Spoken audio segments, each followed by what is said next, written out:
안녕하세요 여러분, 오디오와 고음악 채널입니다. 오늘은 지난 시간에 우리가 다뤘던 버마의 음악에 이어서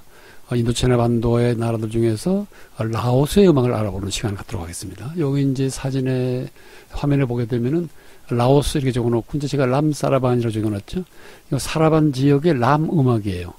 이제 캔을 위한 음악이기도 한데 이게 이제 나중에 다시 설명을 자세히 드리겠습니다만은 하여튼 어쨌든 오늘은 람사라반이라는 음악을 듣는 시간을 갖도록 하겠습니다. 물론 이것은 이제 라디오 프랑스에서 나오는 오크라 시리즈의 전 세계 민속 고전 이제 음악을, 고음악을 다룬 이제 음반에서 우리가 이제 참조하도록 하겠습니다. 라오스의 이제 위치를 보게 되면은, 지도에서, 인도차나 반도에 5개국이 나오죠. 베트남, 캄보디아, 라오스, 태국, 그 다음에 미얀마. 이게 이제 태국, 타일란드죠. 근데 라오스만 유일하게 내륙국이에요. 이제 요 인문지리적인 어떤 그런 특성을 보게 되면은, 요 다음 화면에 이렇게 제가 이제 간단히 저번 시간처럼 이렇게 적어놨는데 약 24만 평방 킬로미터니까 우리나라 한반도보다 한 2만 제곱킬로미터 더 넓죠. 조금 더 비슷합니다 거의. 인구는 엄청 적어요. 1000만도 안 되는 740만 명 정도밖에 되지 않습니다. 그래서 인구 밀도가 상당히 낮은 편이죠. 그래서 정식 국호는 라오 인민민주공화국, 그러니까 이제 공산주의 국가예요. 쉽게 말해서 베트남이나 중국처럼. 수도는 이제 비엔티안이고. 그 다음에 언어와 국교를 보게 되면 언어는 원래 라오가 있고 프랑스의 1800년대부터 이제 이게 프랑스의 그 지배를 받아왔기 때문에 식민지였기 때문에 이제 베트남처럼 이제 프랑스어가 하나의 공용어가 됩니다. 그러니까 라오와 프랑스어가 동시에 공용어를 쓰는데 현재까지 뭐 베트남도 프랑스의 식민지로서 프랑스어를 많이 쓰긴 했는데 요즘은 최근에 제가 한 10년 전쯤에 이제 이 베트남 음악을 알아보려고 베트남에 가보니까, 아주 나이 먹은 분 이외에는 프랑스가 잘 통하진 않아요, 거기서는. 이제 한 10년 전까지는 그래 잘 통했다 그랬어요. 근데 이제, 그 베트남을 빼놓고는, 그래도 라오스가 지금까지도 가장 프랑스를 많이 쓰는 국가라고 합니다. 이 인도체나 반도에서. 그래서 그걸 뭐라고 얘기하는 겁니다. 프랑코포니라고 그래요. 프랑코포니 회원국. 그러니까 프랑스를 거의 모국어처럼 공용어로 쓰는 나라들을 이제 프랑코포니라고 그러는데, 인도체나 반도에서 이제 현재로서는 유일하게 프랑코포니 회원국이라고 말할 수 있겠습니다. 그리고 이제 이 종교는, 저번에 시간을 봤던 미얀마처럼 상자부 불교, 소승불교죠. 그 다음에 상자부 불교가 한 3분의 2 정도 인구가 믿고 있고, 나머지는 3분의 1 정도는 이제 민간신앙을 믿는다고 그래요. 가령 역사를 보게 되면은 12, 13세기 정도에 중국 남부에 거주했던 타일란드 민족 계통의 라오족이 현재의 라오스 지역으로 이주해 오면서 이 나라가 본격적으로 형성이 됐는데, 14세기에서 18세기, 그러니까 이제 중근세라고 부르겠습니다. 르네상스 시대와 이제 근세라고 부를 수 있겠죠. 그때에 형성된 세계의 왕국이 따로따로 나라가 이제 그 당시에 컸기 때문에 비엔티안 왕국, 루앙프라완 왕국, 그 다음에 참파삭 왕국이라고 세 왕국이 서로 이 형성이 되면서 설립이 돼서 상호 대립하고 이런 과정이 있었는데, 그런 과정에서 18세기에는 일부 태국의 침략을 받아서 지배를 받았다고도 해요. 그 다음에 그래서 지금도 태국어를 이제 태국어가 많이 통한답니다. 거기서는. 그런데 1893년에 프랑스의 이제 식민지가 보호국이 되면서 이 세 개로 나눠졌던 왕국이 하나의 왕국으로, 즉 다시 말해서 비엔티안 왕국으로 이제 루앙프라마 왕국으로 이제 합쳐졌다 그래요. 그리고 1945년에 잠시 일본에 점령됐다가 2차 대전 중이죠. 프랑스는 이 루앙프라마 왕국으로 통일된 세계 왕국에다가 라오스라는 이름을 이제 붙이면서 라오스의 독립을 1946년에 정식으로 인정했다 그래요. 그래서 1950년대부터는 제1차 인도차나 전쟁, 그러니까 베트남도 끼어 있었죠. 프랑스로부터 독립하고자 하는 전쟁을 베트남하고 서로 이제 북베트남 공산국과 연합하여서 프랑스에 대항하여서 실질적인 독립을 위한 내전을 벌이다가 라오스 정부군은 이제 프랑스 편이었죠. 이제 베트남처럼. 그래서 어쨌든 결국은 그 내전을 벌여가지고 마침내 1975년에는 이 자기 독립을 할 수 있었다 그래요. 그래서 이제 프랑스로부터 완전 독립된 거죠. 그 대신 이제 베트남에 이제 도움을 많이 받았기 때문에 공산주의 국가가 된 거죠. 라오 인민민주공화국이라는, 지금도 마찬가지입니다. 공산주의 국가입니다. 그래서 그 결과 중국이나 베트남 같이 똑같이 공산주의 국가로서 상호 우호적인 관계를 맺고 있는데, 타일랜드 침략을 받다더라도 한때는 타일란드가 나쁜 관계가 아니고 경제적으로 많이 의존하고 있다 그래요. 타일란드에. 그리고 이제 지리와 자원을 보게 되면 인도차이나 반도에서 아까 말씀드린 유일한 내륙국이고 국토의 많은 부분이 안남산맥의 실제가 좀 틀렸습니다. 안남산맥이라고 하는 그 산맥에 구릉지가 많이 있어가지고서 평년은 비교적 적다 그래요. 메콩강이 흘러가는 그 지류라든가 그 부분에만 있고 약간 분포되어 있고, 그리고 대다수 지역은 아열대 몬순기후로 상당히 덥죠. 그렇지만 이제 북부 내륙 지역은 이제 중국 쪽에 가까운 쪽은 동계와 하계의 기온차가 커서 동계는 좀 춥다고 그럽니다. 그래서 이제 음악 문화를 이제 보게 되면 라오스 음악은 실제로 상자부 소송불교와 라마야나 전통 힌두교에서 유래하는 그런 그 인도적 음악하고는 많이 달라요. 그래서 그런 음악적인 전통은 이미 그 당시 옛날에 세계의 왕국을 이루었을 때 공정음악에서 이제 그런 음악들이 있었다고 그러는데 지금 이제 그걸 찾아볼 수가 없고, 민중에서 자생되는 음악인 지금 람 음악과 캔 음악의 주로 이제 형태를 이루고 있는데, 주된 형태를 이루고 있는데, 캔이라는 게 뭔가 하면 하나의 이제 팬플루트 같은 거예요. 입으로 만든 이풍구음악을 부르고, 나중에 사진이 나올 겁니다. 요 다음 화면에.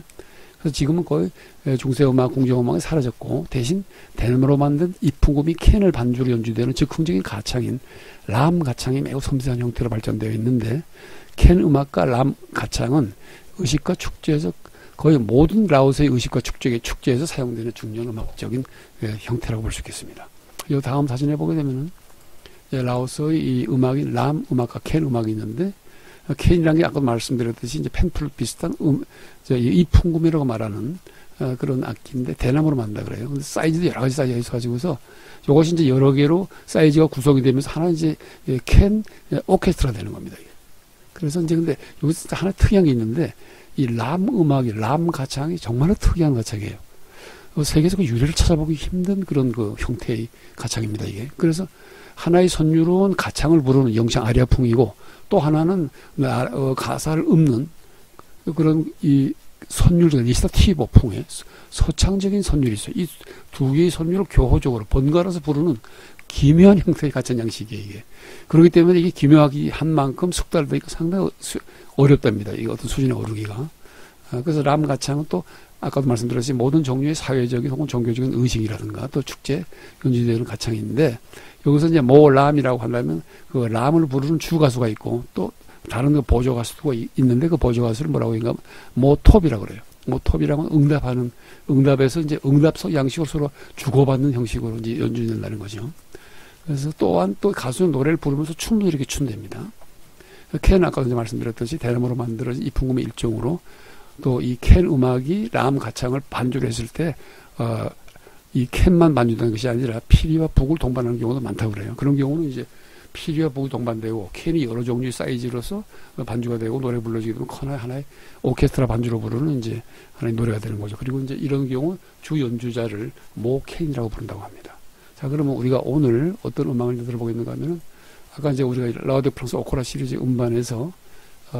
두 종의 음악, 그러니까 이제 람사라반이라고 하는 람 음악하고 가창하고 뮤직 볼로 캔 오른쪽 부분이 있죠. 그게 이제 뭔가 하면 캔을 위한 기악곡이죠. 근데 이게 두 개 합쳐서 부르면 결국, 근데 람 가창, 람사라반이라는 가창은 뭐 혼자서는 절대 불러지질 않고 캔 음악을 반드시 이제 반주로 이제 삼고 있죠. 거기에 이제 피리라든가 북이 이제 합쳐지니까. 그 람사라반이라는 것은 람 가창에서 사라반 지역의 이 람 가창이 가장 유명하다 그래요. 그래서 람사라반이 가장 유명한데 이게 45분 22초나 돼요. 그러니까 일종의 의식 음악이라고 축제의 리추얼한 음악이라고 볼 수 있겠습니다. 근데 이걸 1절하고 2절이 있는 것 같아 보니까 제가 가만히 분석을 해보니까 음악을. 그래서 1절이 한 24분 정도 되고 2절이 한 20분 정도 되는 것 같아요. 그래서 그 중에서 짧은 2절을 듣겠는데 1절하고 2절이 한 2초 정도 사이 간격이 딱 생겨요. 끊어져요. 그 부분은 음악이 없습니다. 그래서 제가 2절을 그걸 따로 분리해내서 그 음반에서, 그래서 이제 거기서 이 2절만 우리 듣는 걸로 하겠습니다. 근데 이제 그것은 길기 때문에 두 번째로 듣고 그 두 곡을 듣겠는데, 오늘은 첫 번째 곡은 여기 제가 이제 오른쪽에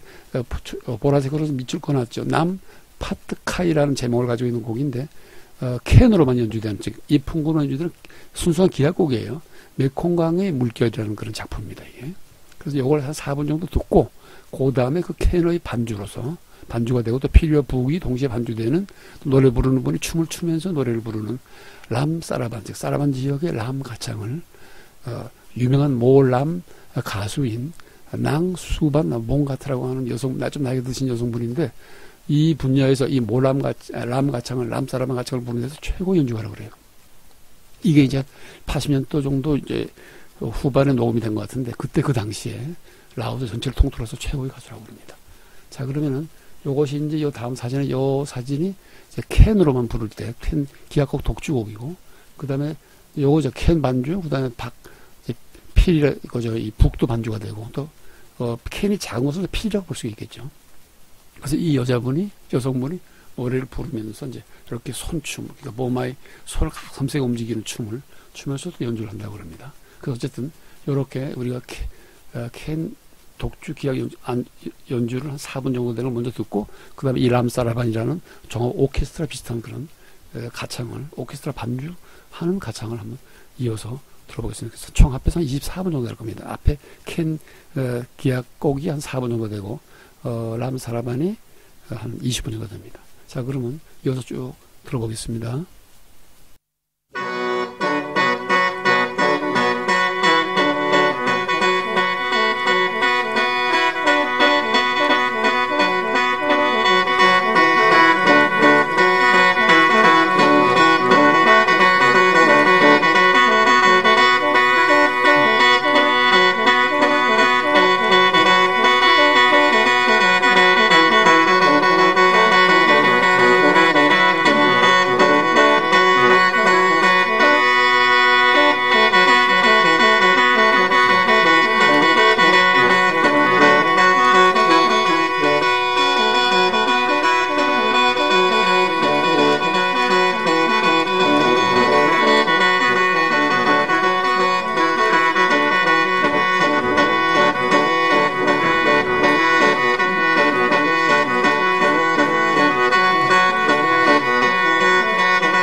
สิวสีแสกได้กระโดดเด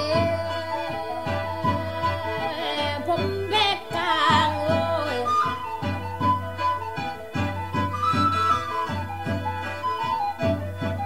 โอ้น้อองมาน้องว่าใจคิดมองมาน้อในแมง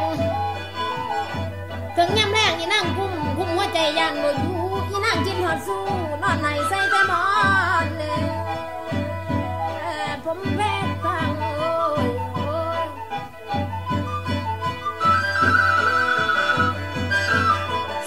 น้องนี่คิดฮอดบ้านบุญพระเวทสันดอนได้น้องกิ่งควันคือสิมีกันล้อมมาแห่น้ำลำฟ้อนสายใจคือสิมีกันต้นมหาพลไก่สิเถียงเสียงอีลึกคือคืนกันที่บ้านเก่าหลังเมืองลาวเด้อกสิเพตายนาง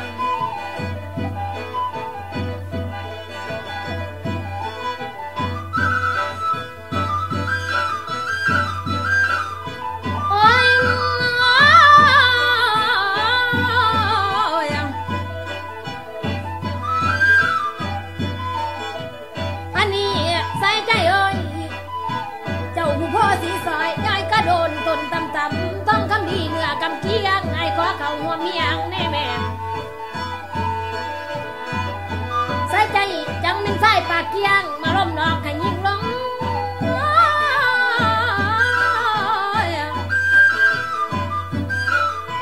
หัวใจสอบจังประสงค์น้ำสายส่วนเอาไม้สอนยามมือนอนก้มจริงพิงใส่อยู่ในบอนเลิกมาขวัญสีแจ้งคือตุ่มผ้าห่มนุ่มบอดีบอหน่อยเจ้าขอพอไอ้พุ่มแพงโอ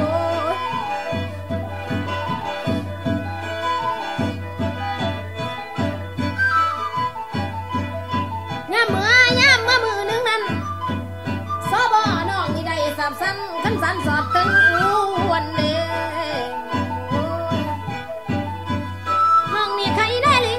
กับวันดูแจ้งย่ามเมื่อย่อยแย่งนี้ขันไม้ดูเปิดอ่านมาจากสถานบ่พ่อในจะต้องแถวในแปลง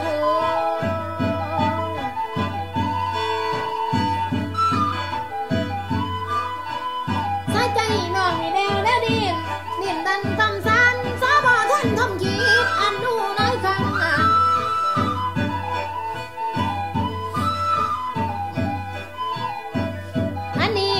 เต็มใจแท้คือพี่ชายตันป่าขาดแต่พ่อสำนันนั่งยังม้อยเลื่อยไปคนไข้โอ้ยย่ำเมื่อคิดนวดอ้ายเปิดอ่านบ่มีถอยแน่สายใจเห็นแต่ห้อยดินซ้าขีดร่องแถวไตเห็นแต่ลายมืออ้ายเขียนลงบอกขาวโตมาลองแง่แสดงขอต่อพนางเนี่ยวันในหัวใจบอกไอ้หมอนจนได้10 กว่าครั้งสอบอ่านท่านดูยังบ่เต็มใจขาดแต่พ่อทนในเจ้านางน้องได้บายเอาไว้ทั้งหมอนสนเสือย่ำเมื่อคิดหอดอ้ายมาไม่มั่งออกกันฟัง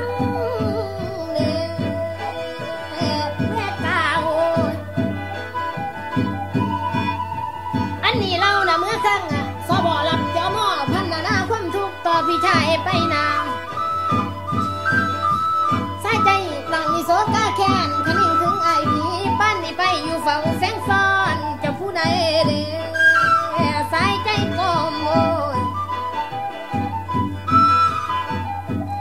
ถึงควรน้องนิยานตั้งแต่อ้ายขันปากบ่ตัวเป็นจ่าบ่มีคำแค่ดอกให้นางเป็นมา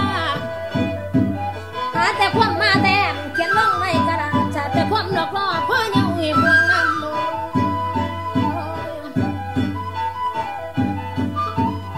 โอ้ย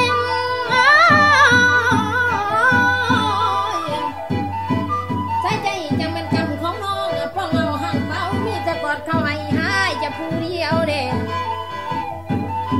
คิดหน่อยรบหน่อยเที่ยวจะหอยเราพันลำ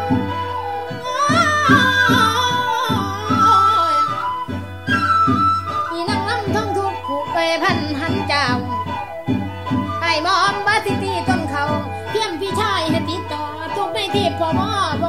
ก็สั่งเห็นแน่ไทยลาวข้างเมืองเพล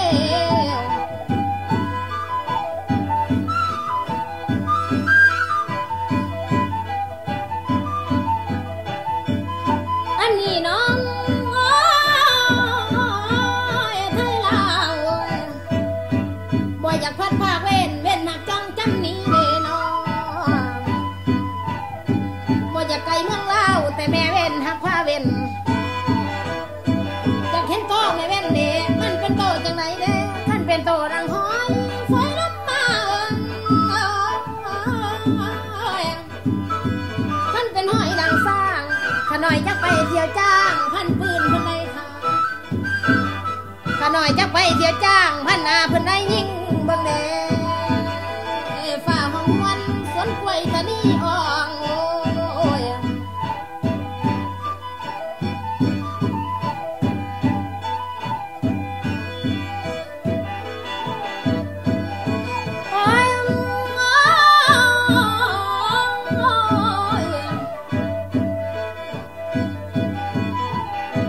หรือว่าเว้นตั้งแต่กี้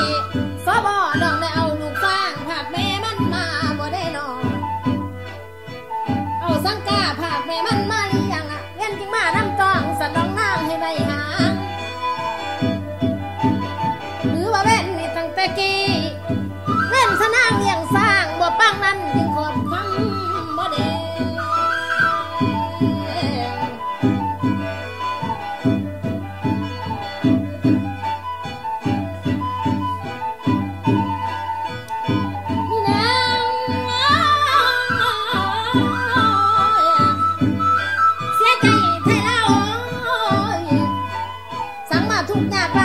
ปากกำกินมันหมกแต่ได้คนลาวใส่ใจขันบ่กินหมกมันปากบ่ดำปานเนียง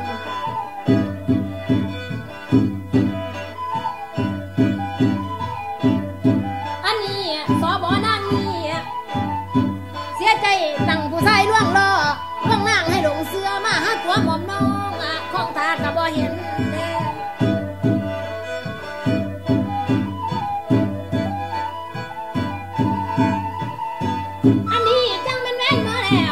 สองเทือตั้งไว้หุ่นแน่นอนคนคนสังมาตัวเป็นสิกอดเว้นมันไว้ให้มันตายแค่ไหนคือสนีโตแม่จริงอีนี้แท้แท้เนี่ยใส่ดอกหลอกลวงอีนี้เลยแม่แพ้ร้ายเสือ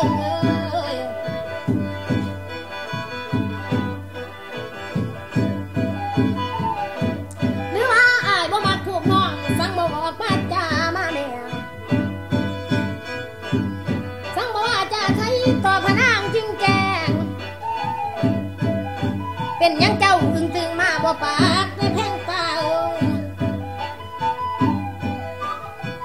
เมียจะปักสลากไว้บ่ให้ปากน้ำไผ่บ่คนงามโอยปากน้ำคนเขากำเมียไอ้บ่ให้จ่าบ่ได้นอนปากน้ำคนเขากาเมียพี่บ่ให้เบาขันถึงกูจังไข่เอาแล้วสิไรฟันสมอนวนจัน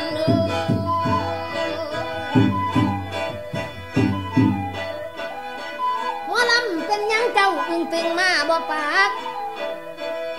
ว่าผู้เบาไทยลาวบ่ปากผู้เบาอมขี้งัวบ่ได้นอนผู้เบาไทยลาวบ่หัวผู้เบาอมขี้มาอ้ายบ่กล้าอ้ายนั้นเกิดมายังแพงตาโอ้ยสั่งบ่แทงข้อลาดสั่งบ่ตัดข้อตายตั้งแต่ชายยังน้อยอันนี้เพิ่นว่าฝ่าห้องหวนผู้บ่าวไทยลาวเจ้าอย่าล้วนน้ำมันสุมันเลย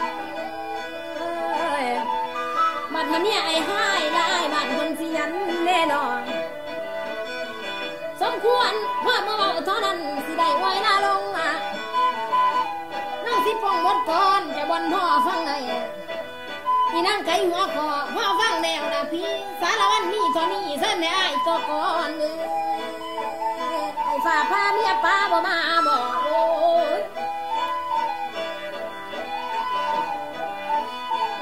โอ้ย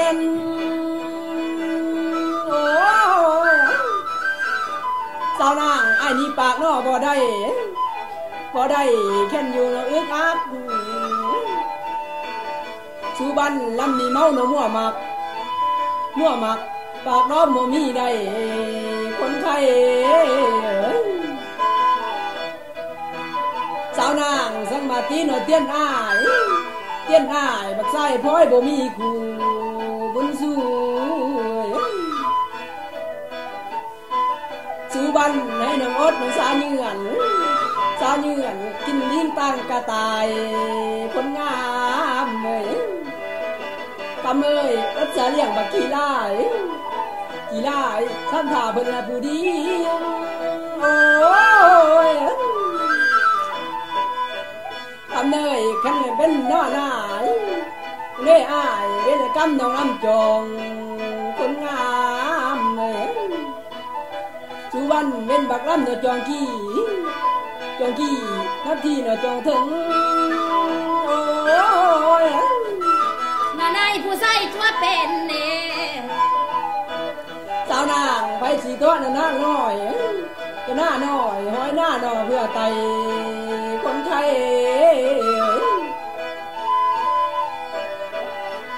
อำนางโมเดลตัวมันหลอกล่อล้อเล่นอยู่อย่างคืนโอ้ปากบ่ได้ซื้อความในคือหาใส่น้อยง่ายปากบ่ได้รวมหัวตัวเด่นแต่ผู้สาวแม่ขายาวโอ้ยสาวเอ้ยขันบ่จริงบ่เว้าขันบ่เอาอายบ่ว่าวันเลยสาวเอ้ยรับพาออกก็ได้ไปใหม่อายรับร้องโอ้ยสาวนางขันแม่นล้ำนกตัวอ้ายตัวน้องตาจะเด้ออายบ่ว่าวันเลยสาวเอ้ยขันเป็นผ่านเอาผ้าไหมลำดัวมันอยู่ดงโอ้ยสุบันมาบัดได้นอแล้วปงลำละนก็ขี้คนนี้เป็นคนที่นอใต้ผัดหมูลิงนกข้างวำคนงามเลยสาวเอ้ยขอให้กำนองน้ำตองเสือสร้างนอสร้างป่าว่าวันเลยสุบันให้หากินนอบักตูผู้กล้าพาแต่สวนโอ้ยฝ่าฟ้าหัวผู้ใส่นั่นเกยโอ้ยสาวเอ้ยอย่าอยู่ทำน้องโตหายผัดนางใต้น้องไปแล้วยุ่งที่บ้านที่ดึงจองคนไข้สาวนางลากคอลงลงสู่พื้นให้หมอนกแผ่นแดงโอ้ยสุบันตายแล้วแย่งลงกำลงหาเอ้ยน้องหม้อใหญ่คนไข้สุบันยุ่งที่บ้านนอไหลขึ้นจนน้ำนิ่วน้องเสียบแทงโอ้ยสาวเอ้ยเล็กแดงเข้านอแท่งซ้ำแม่งในทิ้งบ่เว้นวางบางยามดีตาดำก้าก็เต้นเหยียบท้องดึงใส่น้องออกมาโอ้ยสาวนางมาก็กัดน้องกินเนื้อทั้งในขี้งดทุกอย่างสุบันเลยสาวนางเป็นเล่นถูกหน่อยอยากแค่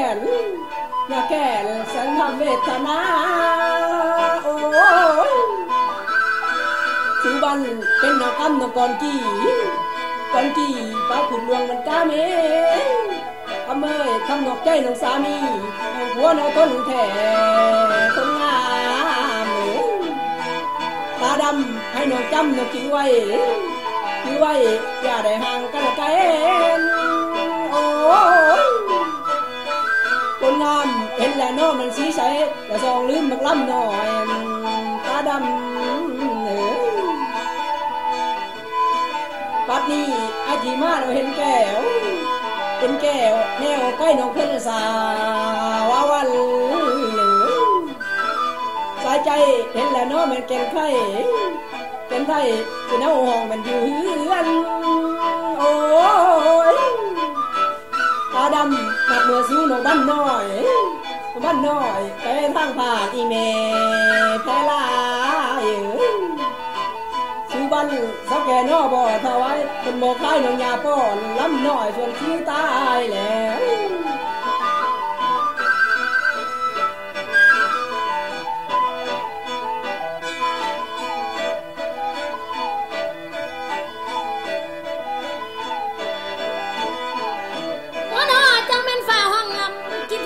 พี่เบาน้ำตาย้อยอยู่บ่เศร้าไอ้น้อยจะขอพ่อไอ้พวมแพงแสงตาใบ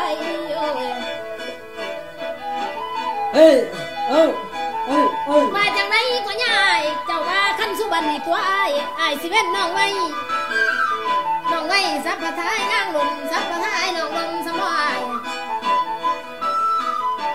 ให้สาวสบอนี่จมอยู่พื้นในหม้อเพ็นแดงเจ้าว่าบ่บอกก็คือกันนั่นแหละพอบอกแล้วร้อยเชิญไอ้หมอลำไทยลาวมาตัวขน่อยสิน้ำเงินไว้ให้พี่ตายเป็นสมน้องบัดหาสาวสบนั่งยองย่อให้มันยอดตั้งแต่เคยคิงลำโบย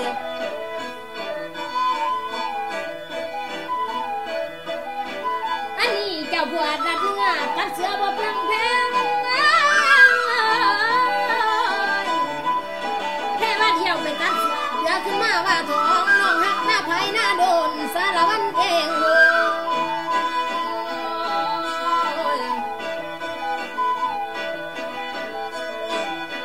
ว่าน้องข้าวเบาตั้งแต่กี้หมอลำว่ามั่งหมอเด้ไปฟังคนเมียจากเราในสุบรรณน้องสมอยหรือไปฟังความบ้านความเมืองเขาซับซ้อเมียไอ้ซับซ้อให้เฮาได้ห่างกันบ่เด้ไปหัวใจกันหน่อยเด้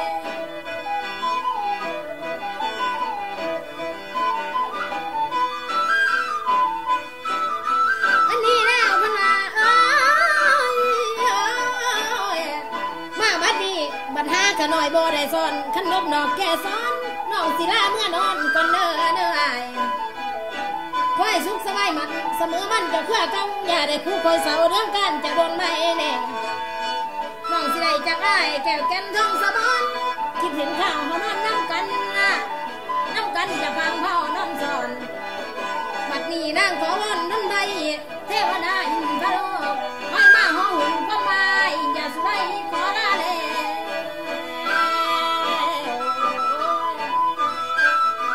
โอ้ยตาดำขันแม่น้อยดอกของแข็งเลือตายแต่นมเหมือสู้บันสิ้นบ่พ่อมันหีปิ้งสังมาต้นตั้งแต่นมโอ้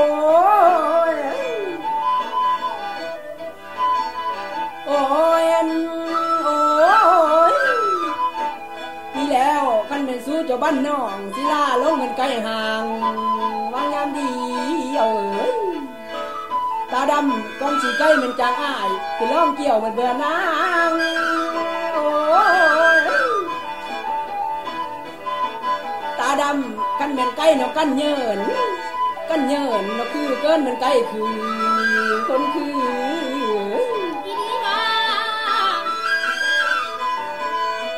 สูบันเปรียบดังมือเนาะหานิ้วไข่แก้มมอมผานางโอ้ยตั้งแต่นกภาคนกมันยังห้องเสียงดังนั่นเองคิงเปยตั้งแต่กาภาคหั่งมันยังห้องเสียงกองมาพี่หมอลำภาคน้องผมเดียวมาบ่สั่งแต่ฝรั่งออกจากค่ายมันยังให้สั่งลาวนั่นเอง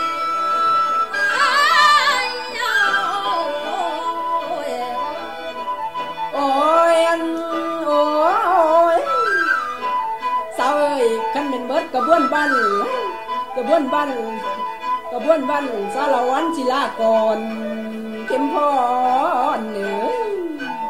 ด้านล่างขันศิลามันจากน้องใต้ข้างมันห่างกันโอ้ยกำนางขัน คันแม่นไก่น้อน้องน้อน้องคันแม่นไก่น้องมืออื่นไก่ทอน้องแม่มือสุบันคันแม่นไก่น้อมือไก่ทอน้องนิ้วก้อยไก่มือเล็กน้อมือน้อยเห็นจ้อยแม่นบ่เห็นโอ้ย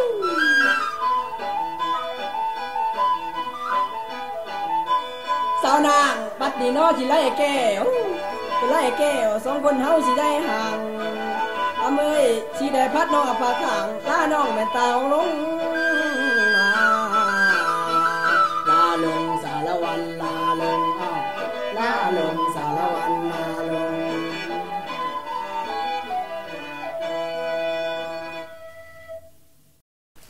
네, 이렇게 라오스를 대표하는 어떤 민중의 의식이랄까 축제 음악에 해당하는 람 가창을 캔이라고 하는 대나무 플룻, 펜플룻으로 이제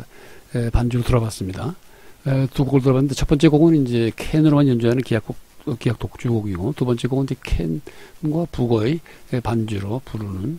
그런 이제 가창이라고 볼 수 있겠습니다. 근데 이제 다시 제가 말씀드리고 싶은 것이 여기 적혀 있듯이 세상에서 이렇게 기묘한 가창은 저도 처음 봤어요. 그 수많은 전 세계 음악을 이렇게 다 들어봐도 이런 형태의 이 가창을 처음 봤습니다. 이 라오스의 이 람 가창에서. 어떤 다시 말씀드리면은 우리가 보통 이제 우리가 서양에서도 오페라 어떤 가수가 이제 독창을 부를 때 먼저 리시타티보 소창을 먼저 부르고 그 다음에 이어서 영창을 부르는 경우가 꽤 많이 있거든요. 뭐 영창만 부르는 경우도 있지만은 대부분이 영창만 부르지만 이제 앞에 말을 낭송하는 것 같은 리시타티보를 먼저 부르고 또 그 다음에 영창을 부르는 경우가 있는데 이 지금 람 가창은 어떤 형태인가 하면 매 순간 짤막짤막하게 영창과 서창을 끊임없이 매 순간 반복하면서 교호적으로 번갈아서 부르는 거예요. 그러니까 이게 숙달되기 정말로 엄청난 수련 과정이 필요하다는 말이 맞는 것 같아요. 그 세상에 정말 그 유래를 찾아볼 수 없는 특이한 이러한 그 람 가창을 여러분들과 같이 함께 들을 수 있어서 상당히 기쁘게 생각합니다. 자, 그러면 오늘은 방송을 여기서 마치겠습니다.